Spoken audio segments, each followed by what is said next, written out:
There's always a temptation to rush through Lent and focus on what's coming, a bit like Advent and Christmas. But Lent and Easter have the same kind of relationship. It's Friday but Sunday's coming kind of mentality.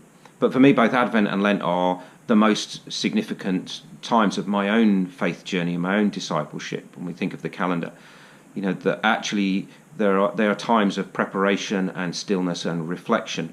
Advent obviously is about expectation and waiting, and Lent is about letting things go.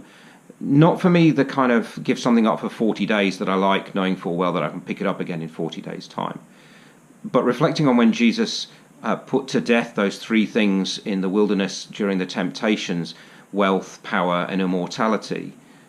Then those things that get in the way of my journey, those ambitions, the greed, the selfishness, the harmful things that I do, the relationships which are unhealthy, all of that stuff, it's a time to put those to death and turn my eyes back again to God and focus on what God wants me to do, and more importantly, who God wants me to be.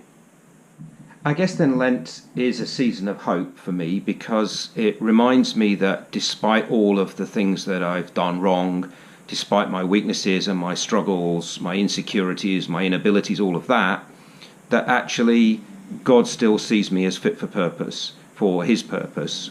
God still sees me as worthwhile, as somebody to be proud of. And that's what my hope is really based on, because I know that my ability, my ambitions, my skills are never going to be enough. My strengths are never going to be strong enough. But actually that's where grace steps in.